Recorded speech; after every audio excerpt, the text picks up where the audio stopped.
সংস্থাটির মহাসচিব Antonio Guterres তিনি বলেছেন, বৈষম্য এবং অনিশ্চয়তার কারণে বসবাসের অযোগ্য হয়ে পড়েছে গোটা পৃথিবী। গাজায় অবিলম্বে যুদ্ধ বন্ধের আহ্বান জানিয়েছেন তিনি, আর বিশ্বকে এক কাতারে আনতে কার্যকর পদক্ষেপ নেওয়ার আহ্বান জানিয়েছেন মার্কিন প্রেসিডেন্ট জো বাইডেন। অধিবেশনে যোগ দিয়েছেন বাংলাদেশের অন্তর্বর্তী সরকারের প্রধান উপদেষ্টা ডক্টর মোহাম্মদ ইউনূস।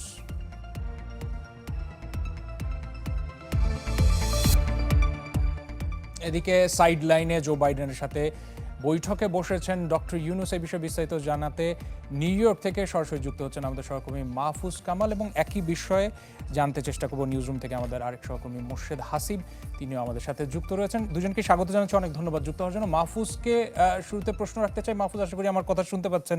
খুব স্বাভাবিকভাবে জাতিসংঘের সাধারণ অধিবেশনে বাংলাদেশের এই ইস্যুটা বা বাংলাদেশকে গত যে কোনো বারের থেকে সবচেয়ে বেশি গুরুত্বের চোখে দেখা হচ্ছে, বিষয়টিকে কিভাবে ব্যাখ্যা করবেন? এবারের যে বৈঠকটি হচ্ছে বাংলাদেশের অন্তর্বর্তীকালীন সরকারের প্রধান ডক্টর মোহাম্মদ ইউনূসের সাথে মার্কিন প্রেসিডেন্ট জো বাইডেনের, এটি কিন্তু খুব বিরল বৈঠক। এই ধরনের বৈঠক এর আগে কয়েক দশকে হয়নি। কারণ অন্যান্য সময় যেটি হয়ে থাকে যে জাতিসংঘের সাধারণ অধিবেশনে প্রেসিডেন্ট বক্তব্য দেন বা ঘোষণা করেন, সেই সময় সারা বিশ্বের নেতারা আসেন এবং তারা একসাথে দেখা হয়, সাক্ষাৎ হয়। দ্বিপাক্ষিক বৈঠক যেটি দুই রাষ্ট্র প্রধানের আলাদা বৈঠক, সেটি কিন্তু কয়েক দশকে হয়নি।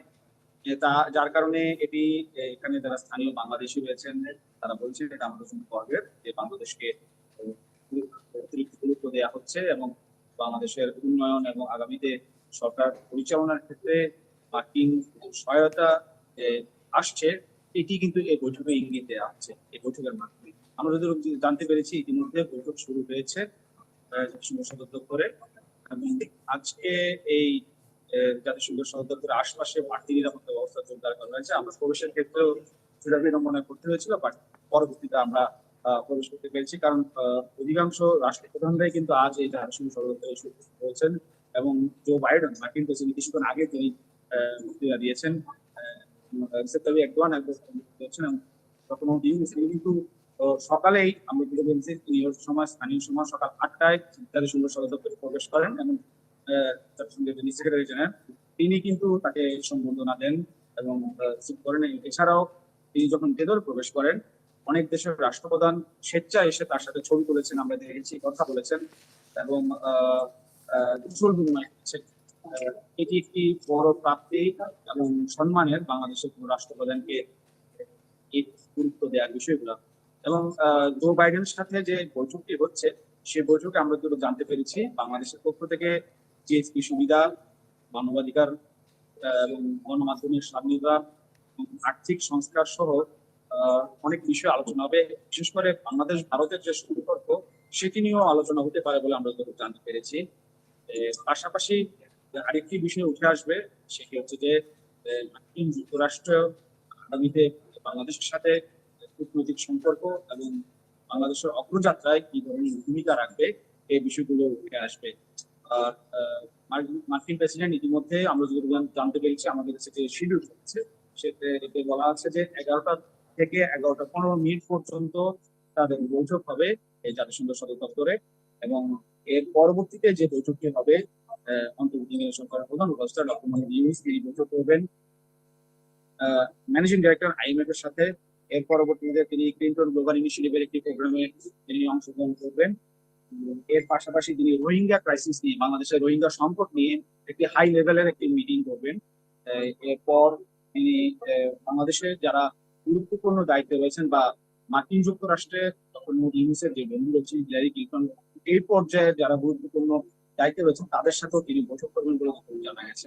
দেখার বিষয় প্রেসিডেন্ট জো বাইডেনের সাথে যে বৈঠকটি হবে, বৈঠক পরবর্তীতে আমাদেরকে কোন গণমাধ্যমের উপরে কথা বলে আমরা হয়তো বা আরো বিস্তারিত জানতে পারবো যে জো বাইডেনের পক্ষ থেকে বাংলাদেশকে কি ধরনের সহায়তা করা হবে এবং বাংলাদেশের কূটনৈতিক সম্পর্ক এবং বাংলাদেশের ভবিষ্যৎ অগ্রযাত্রায় তারা কি ধরনের ভূমিকা রাখবে এবং বৈঠকে কি বিষয়ে আলোচনা হয়েছে সেটি জানা যাবে। ডক্টর মোহাম্মদ ইউনূস তিনি বৈঠকের পর বেশ কয়েকটি বৈঠকের পর পাশাপাশি আজকে সারাদিন অনেকগুলো বৈঠক করবেন বিভিন্ন সংস্থার সাথে, বিভিন্ন প্রতিষ্ঠানের সাথে। এছাড়াও বাংলাদেশে কিন্তু 50 বছর পূর্তি জাতিসংঘের অংশগ্রহণের বিষয়ে, সেই 50 বছর পূর্তি কিন্তু সে একটি প্রোগ্রাম হয়েছে, সেটি সন্ধ্যা নাগাদ, সেটিতেও তিনি অংশগ্রহণ করবেন। তো বলা চলে যে আজকের বৈঠকটি মূলত অনেক গুরুত্বপূর্ণ, যেহেতু কয়েক দশকের ইতিহাসে প্রথম কোনো বাংলাদেশের রাষ্ট্রপ্রধান বা সরকার প্রধানের সাথে মার্কিন প্রেসিডেন্ট বৈঠক করছেন। এছাড়া আমি আরেকটু ইতিহাস যদি বলি, যে বাংলাদেশের যেসব সরকার প্রধান আমেরিকার প্রেসিডেন্টের সাথে বৈঠক করেছেন, এর মধ্যে আমরা বেশ কিছু তথ্য পেয়েছি যে মুজিব ফোর্ড বৈঠক হয়েছিল 1974 সালে। এরপরে জিয়াউর রহমান এবং কার্টারের বৈঠক হয়েছিল 1980 সালে।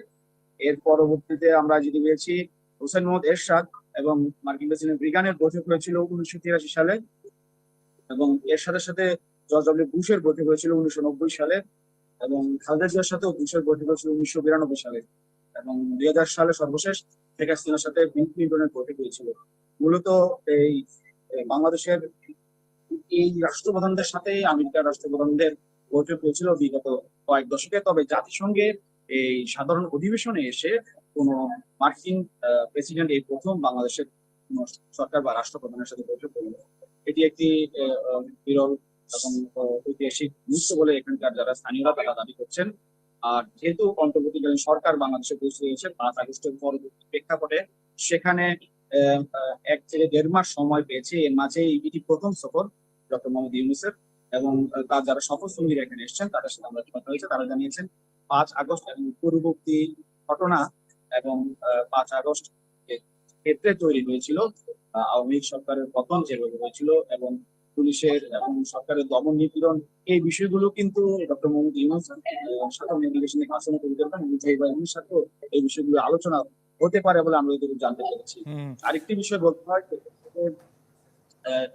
জো বাইডেনের সাথে বৈঠকের পরপরই কিন্তু আমরা যতটুকু জানতে পেরেছি ডক্টর মোহাম্মদ ইউনূস আইএমএফ এর সাথে একটি বৈঠক করবেন। কারণ আমাদের দেশের ভঙ্গুর যে অর্থনীতি রয়েছে, অর্থনীতির অবস্থা খুবই নাজুক অবস্থায় রয়েছে। ব্যাংকে ডলার সংকট সহ মুদ্রা পাচার এবং নানা বিষয়ে ঋণে জর্জরিত। সেই বিষয়ে তিনি আইএমএফ এর যে এমডি রয়েছেন তার সাথে বৈঠক করবেন।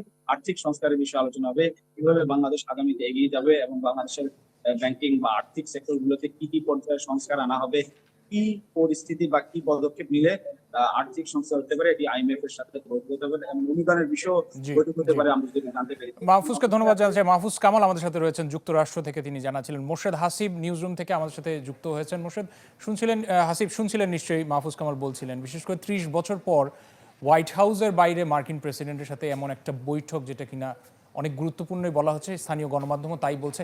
আপনি কি বলছেন, এই বৈঠক বাংলাদেশের জন্য, বিশেষ করে অন্তর্বর্তী সরকার প্রধান উপদেষ্টা বৈঠকে বসছেন জো বাইডেনের সাথে, কতটা গুরুত্বপূর্ণ এই বৈঠক? এই বৈঠকটি আসলে খুবই গুরুত্বপূর্ণ। কেন 30 বছর বলা হচ্ছে সেটা একটু ব্যাখ্যা করার প্রয়োজন। সবশেষ যে দ্বিপাক্ষিক সফর হয়েছিল সেটি সময় হিসাব করলে আসলে প্রায় 30 বছরের মতোই দাঁড়ায়। কিংবা সোজা কথা হচ্ছে যে মার্কিন প্রেসিডেন্ট যার সাথেই বৈঠক করুক না কেন, সেটা যে রাষ্ট্রপ্রধানই হোক না কেন, তিনি আসলে ওয়াশিংটনে যান, ওয়াশিংটনে গিয়ে হোয়াইট হাউসে এই বৈঠকটি হয়। দ্বিপাক্ষিক সফর যেটা বলা হয়ে থাকে। তো সেই যে প্রচলিত নিয়ম, আপনি জানেন যে প্রচলিত নিয়ম আমেরিকানরা খুব সাধারণত ভাঙেন না, এবং ভাঙলেও খুব বেশি সেটা আসলে পরিবর্তন হয় না। তো সেই জায়গাটায় ওই ওয়াশিংটন ডিসির বৈঠক প্রায় 4 ঘন্টার দূরত্বে নিউ ইয়র্কে এসে উনি করছেন।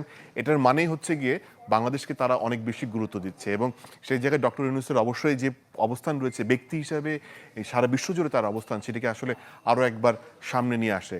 এবং সেইখানে নতুন বাংলাদেশ আসার সঙ্গে সঙ্গে আমরা দেখতে পেয়েছি যে বাংলাদেশে ট্রেজারারি অর্থাৎ যুক্তরাষ্ট্রের রাজস্ব দপ্তর থেকে একজন আন্ডার সেক্রেটারি আসছিল।